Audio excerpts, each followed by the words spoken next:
গণঅভ্যুত্থানের আহত এবং শহীদদের স্মরণে নিয়ে দোয়া মাহফিলের আয়োজন করেছেন। আপনারা এখানে আহত কয়জন আছে? এখানে সব চোর বাটফাট দিয়ে বইরে রয়েছেন, একটাও আন্দোলনের মধ্যে কোনো কিছু ছিল না। তাদেরকে দিয়ে আপনি এখানে কি করতেছেন? দোয়া মাহফিল করেন কিভাবে? আন্দোলনের যে এই যে এখনো পুলিশ দাগ রয়েছে, আপনি তাদের আমাদেরকে বাদ দিয়ে এই করের কি 2 দিনও কোনো জায়গার আন্দোলনের কোনো ভূমিকা দেখাতে পারবেন না। এদের কাহিনী কি করতেছেন কেন? আপনার আন্দোলনের স্টেক হোল্ডার কারা ছিল? এরিয়ায় 2-3 জন আন্দোলনের স্টেক হোল্ডার ছিল আপনাদের। যত দেশের শহর পাটপার একটা গ্রুপ নিয়ে আপনি আন্দোলন করতেন। আন্দোলনের মধ্যে যে সমন্বয় গ্রুপ ছিল তাদের কারে কইছেন আপনি? এনে শুধুমাত্র এনে 2-3 জন নিয়ে বসে বসে করতেছেন।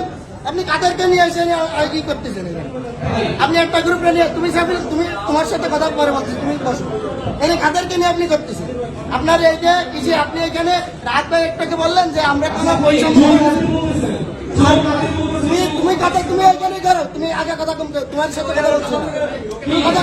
তুমি কথা বলো না, আমি তোমার কথা এখানে কিছু বলতেছিলাম। তুমি আমাদের এই আন্দোলনে বড় রেসপেক্ট করবে।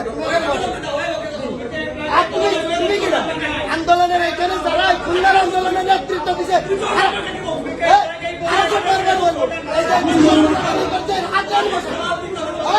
এই যে তবে আমি দেবো হাতে বসেছে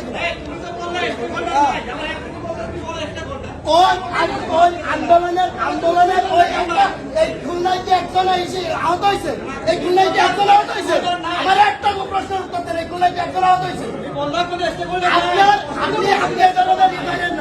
শুধু সমাজ ছাড়ার দ্বারা আছে। এখানে শুধু এই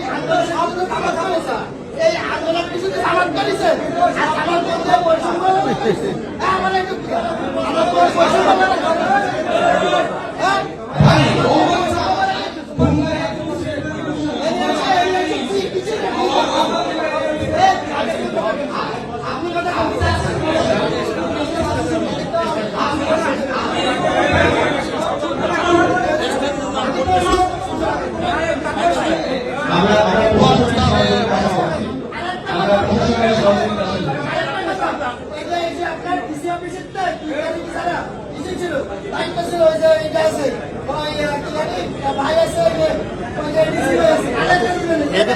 পরিবেশ নষ্ট করে দেওয়া হবে না।